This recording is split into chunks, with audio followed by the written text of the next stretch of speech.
यहाँ क्लास 10 का real number का उदाहरण एक प्रश्न है 4052 और 12576 का एचसीएफ यूक्लिड विभाजन एल्गोरिथ्म का प्रयोग करके ज्ञात कीजिए। तो सबसे पहले देखेंगे बड़ा कौन है, दोनों में बड़ा है 12576, बड़ा है कितना 4052 से। तो हम लोग क्या माने, बड़ा को क्या मानते हैं ए, बड़ा हो गया यानी ए बराबर हो गया 12576 तथा बी हो गया 4052। अब यूक्लिड विभाजन प्रमेयिका से ए बराबर होता है बी क्यू जोड़ R where zero less than equal R less than B. कहने मतलब है जो शेषफल आएगा वह क्या आएगा, जीरो से बड़ा होगा शेषफल या बराबर होगा या उससे बड़ा होगा भाजक यानी बी। स्टेप 1 में क्या करेंगे, यहां देखिए 4052 को भाग देंगे कितना 12576 में, कितना बार में भाग लगा 3 बार में, शेष कितना बचा 420। तो क्या होता है, भाज्य बराबर होता है भाजक गुना भागफल और प्लस शेषफल। ठीक है, यही हुआ ए बराबर बी क्यू जोड़ आर। तो देखिए मेरा क्या है, हम लोग का भाजक कितना है यानी बी है 4052 और भागफल आया 3 क्यू और शेषफल 420। तो पहला स्टेप में क्या लिखेंगे, 12576 को भाग दिए 4052 से, तो भागफल आया 3 और प्लस शेषफल क्या बचा 420। अब फिर क्या करेंगे, 420 क्या हो जाएगा, यहाँ भाजक हो जाएगा और इस भाज क्या हो जाएगा यानी 4052। तो फिर भाग देंगे तो कितना आएगा, 9 बार में लगेगा 272 शेष बचेगा। तो क्या लिखेंगे 4052 बराबर 420 गुना 9 जोड़ 272 जो शेष बचा। फिर क्या हो जाएगा, तीसरा स्टेप में आएंगे तो 420 क्या हो जाएगा ए हो जाएगा। तो 420 को क्या देंगे भाग, 420 में भाग देंगे 72 से, तो क्या बार में लगेगा एक बार में। तो 272 गुना 1 जोड़ 148, तो क्या आ जाएगा 420 आ जाएगा। अब शेषफल 148 आया, उसको भाग देंगे किसमें 272 में, तो क्या बार में भाग लगेगा एक बार में और शेष बच जाएगा 124। तो क्या करेंगे 148 गुना 1 जोड़ 124 बराबर क्या हो जाएगा 272। आगे फिर 124 को भाग देंगे किसमें 148 से, तो कितना बार में लगेगा एक बार में, शेषफल कितना बचेगा 24। तो लिखेंगे 124 गुना 1 जोड़ 24, तो क्या आ जाएगा बराबर में आ जाएगा 148। आगे फिर क्या करेंगे 24 भागा 124 करेंगे तो 5 बार में क्या आएगा 120।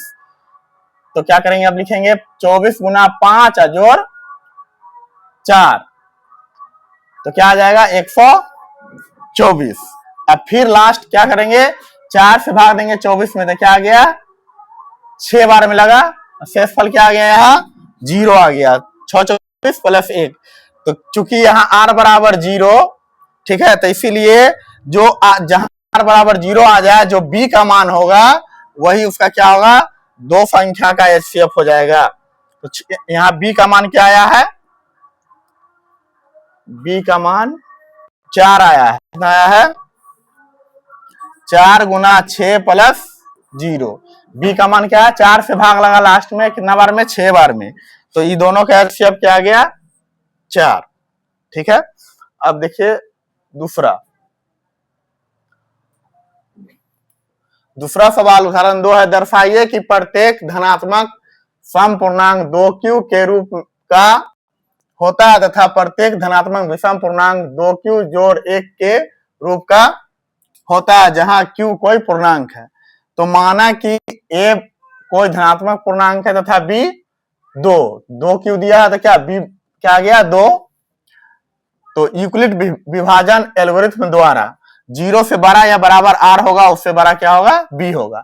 जब b 2 दिया है तो शेषफल जब भी बचेगा तो क्या बचेगा 2 से कम बचेगा, 2 से क्या बचेगा कम।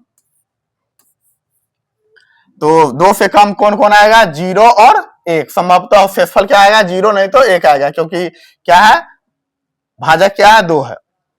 तो जब भी अगर हम किसी संख्या को भाग देते हैं किसी संख्या में, तो क्या 2 इकाई 2 आया, तो शेषफल क्या बचा 1, यानी जो भाजक है उससे शेषफल हमेशा क्या बचेगा कम बचेगा। तो यहाँ भाजक क्या दिया है बी दिया 2 दिया है, तो क्या बचेगा, शेषफल बचेगा 0 या 1। तो जब 0 रखते हैं, आर का मान 0 लेते हैं, तो 2q जोड़ 0, तो 2q आया।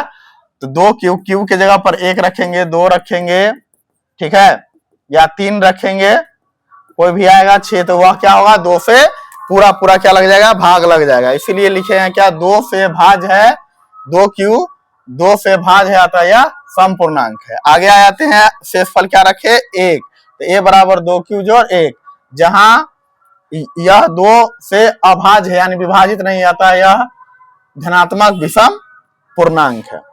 बस ये हो गया। आगे चलते हैं, उदाहरण 3। फिर उदाहरण 2 जैसा ही है, दर्शाइए कि एक धनात्मक विषम पूर्णांक 4q जोड़ 1 या 4q जोड़ 3 के रूप का होता है, जहां q एक पूर्णांक है। तो क्या करेंगे, माना कि a कोई धनात्मक पूर्णांक है तथा b क्या है, 4 है। जब भाजक क्या दिया है, 4, तो शेषफल क्या आएगा, 4 से कम आएगा, यानी 0 आ सकता है, 1 आ सकता है, 2 आ सकता है और 3 आ सकता है। ठीक है,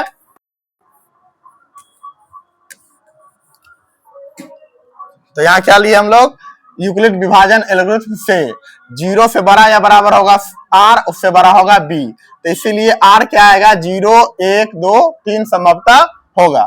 तो जब r बराबर हम लोग क्या लिए 0, तो क्या 4q जोड़ 0, तो क्या आया 4q, 1 लिए तो 4q जोड़ 1, 2 लिए तो 4q जोड़ 2, लिए तो 4q जोड़ 3। अब चूंकि 4q या 4q जोड़ 2 सम धनात्मक पूर्णांक है। कैसे सम धनात्मक पूर्णांक है, 4q, q का मान अगर 1 आ जाए, 2 रख दे, 3 रख दे या 4 रख दे, इसी तरह आगे अगर बढ़ते जाएंगे तो यह क्या हो जाएगा, 2 से पूरा पूरा विभाजित हो जाएगा। तो यह क्या हुआ, यह हो गया सम धनात्मक पूर्णांक। ठीक है, इसी तरह अगर हम क्या लेते हैं, 4q और जोड़ 2 लेते हैं, तो 4q 4 गुना 1 प्लस 2 करते हैं, तो क्या आएगा 4 प्लस 2 यानी 6। इसी तरह दूसरा 2, 3, 4 रखेंगे तो यह क्या हो जाएगा, 2 से पूर्णतः विभाजित हो जाएगा। तो यह क्या हुआ, 4q या 4q जोड़ 2 सम धनात्मक पूर्णांक है तथा 4q जोड़ 1 या 4q जोड़ 3 विषम धनात्मक पूर्णांक होगा। कैसे होगा, देखिए 4q जोड़ 1, q का वैल्यू 1 से शुरू करते हैं, तो 4 प्लस 1 क्या आया 5, फिर 2 रखते हैं, 4 दूना 8 प्लस 1 तो 9, तो यह सब क्या है, 2 से विभाजित है नहीं है, तो यह क्या हो गया, विषम धनात्मक पूर्णांक हो गया। आगे आते हैं उदाहरण कितना 4। उदाहरण 4 है, एक मिठाई विक्रेता के पास 420 काजू की बर्फियां और 130 बादाम की बर्फियां है। वह इनकी ऐसी ढेरियां बनाना चाहती है कि प्रत्येक ढेरी में बर्फियों की संख्या समान रहे, यानी ये ढेरिया बर्फी की परात में न्यूनतम स्थान घेरे, यानी कम से कम परात में स्थान घेरे। इस काम के लिए प्रत्येक ढेरी में कितनी बर्फियां रखी जा सकती है। तो क्या लिखे हैं, प्रत्येक ढेरी में बर्फियों की संख्या ज्ञात करने के लिए हमें 420 और 130 का HCF ज्ञात करना होगा। तो यहाँ सबसे बड़ा संख्या क्या है, सबसे बड़ा संख्या है यहाँ 420, तो ए मान लिए 420, बी हो गया 130। तो यूक्लिड विभाजन एल्गोरिथम से ए बराबर बी क्यू जोड़ R where 0 less than equal R less than B. अब स्टेप 1 में क्या करेंगे हम लोग, 130 से भाग देंगे कितना में, 420 में, तो 3 बार में 13 39 390, घट के क्या बच गया 30। तो क्या लिखेंगे, 420 बराबर 130 गुना 3 प्लस 30, तो आ जाएगा 420। अब शेषफल क्या बचा है 30, तो 30 को भाग देंगे, फिर 30 से भाग देंगे किसमें 130 में, तो क्या बार में लगेगा, 4 बार में आया 120, शेषफल कितना बच गया 10। तो 130 बराबर लिखेंगे 30 गुना 4 प्लस 10। अब फिर क्या करेंगे, 10 भागा क्या करेंगे 30, तो 10 या 30, ठीक है। तो 10 गुना 3 प्लस 0, यहाँ चूंकि r बराबर 0 आया तो HCF कितना आ जाएगा, दोनों का HCF क्या आ गया 10 आ गया, अतः प्रत्येक ढेरी में 10 बर्फियां रखी जा सकती है। ठीक है,